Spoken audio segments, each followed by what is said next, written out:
कराची के इलाके स्कीम 33 में 15 रोज से मद्रास चौक से कई किलोमीटर तक बारिश और सीवरेज का पानी फैला हुआ है। इलाके में जमा पानी इलाका मकीनों और कारोबारी अफराद और गुजरने वालों के लिए शदीद मुश्किलात का बाइस बना हुआ है, जबकि इंतजामिया गायब है।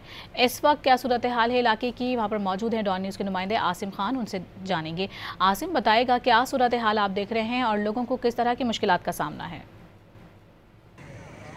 जी, इस वक्त मैं स्कीम 33 मद्रास चौक के करीब हूँ, जहाँ पर मैं आपको मनाजिर दिखाऊँ। आप देख सकते हैं कि गुज़िश्ता 15 रोज़ से यहाँ पर सीवरेज की तबाही के बायस बारिश का और सीवरेज का पानी मिलकर किन मुश्किलात का सबब बन रहा है। लोगों की ना सिर्फ गाड़ियाँ बंद हो रही हैं बल्कि मामूलात मुकम्मल तौर पर बंद हो चुके हैं। लोगों का कहना है एक ट्रैक जो है मुकम्मल तौर पर बंद पड़ा है, जो खुला है वहाँ पर मोटरसाइकिल चलाना तो मुश्किल है। गाड़ियाँ बंद हो रही हैं। यहाँ पर मोटरसाइकिल सवार हमारे साथ मौजूद हैं जिनको रोज़ाना यहीं से रोज़ी रोटी के लिए जाना होता है। इनसे पूछते हैं किस तरह से सफ़र कर रहे हैं और क्या सूरत हाल है और कब से।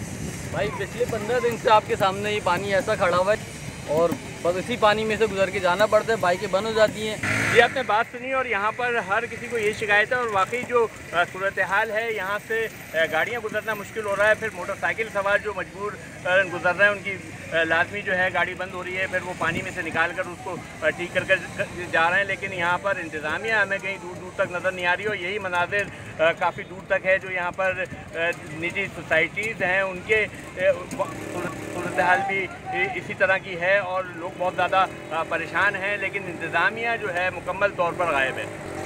आसिम, बहुत शुक्रिया आपका।